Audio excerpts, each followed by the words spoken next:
I felt stuck. I felt like no matter how hard I tried, I just kept getting pushed back. I had lost my life savings, and I was about to lose my house. My kids couldn't take another failure. Neither could I. I decided right then and there. We were done with all these failed little baby steps. We were going to do something big, something so crazy and massive it would forever change the way we saw ourselves. But that's how every massive goal is ever reached. You just have to make that one big, crazy, can't go back now decision. My idea was to build a house with my 4 kids, to actually build it with our own hands. Be like a slightly larger than usual IKEA project. Cara Brookins wanted to get her family out of a bad situation, so with the help of her 4 kids, they decided to build their own home just by watching how-to videos on YouTube. Now the catch is, we'd never built anything larger than a bookshelf. Before that project, every pair of my boots had high heels. No architecture experience, you had no contracting experience, and you had to walk into a bank to get a home loan because you didn't have the money. You guys are in banking. That's not how math works, is it? What did the banks say when you said I'm going to do it myself? They're like, no, really, who's going to do it? A few teenagers and a toddler. You know, even if you guys have never been on a construction site in your life, you can probably tell that's a really bad idea.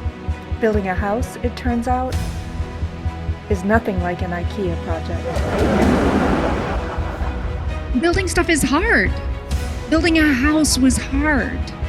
20-hour days, brutal work for 9 months. But what do you know?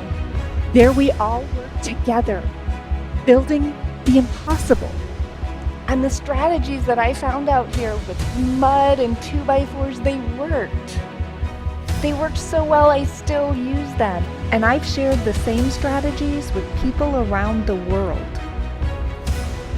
They know how easy it is to sit back and say, someday, or to just take tiny little baby steps and pretend that is somehow magically going to take you someplace big. It won't. If you want to achieve something big, you have to set it up there as the one and only goal, the one future you'll accept. Take the risk. We woke up every day, we gave it everything we had, and then we gave it some more. Without a single clue between us of how we were supposed to accomplish a diagonal wall or maybe a staircase landing. This entire thing was a sketch my kids and I had made around the dining room table. We had 9 months to build the entire build a house, house? start to finish. Like construction people can't do that in 9 months. The stakes were high. The pressure was high with that kind of a deadline. I thought when I was screening the video of the home, I was prepared for the big reveal to be like this tiny little cottage. I mean, you built a house. You built a house that I would want to live in, anybody would want to live in. You didn't just build something small to make do. That is a house. And this here, me today, this is me passing the hammer to you guys. What will you build?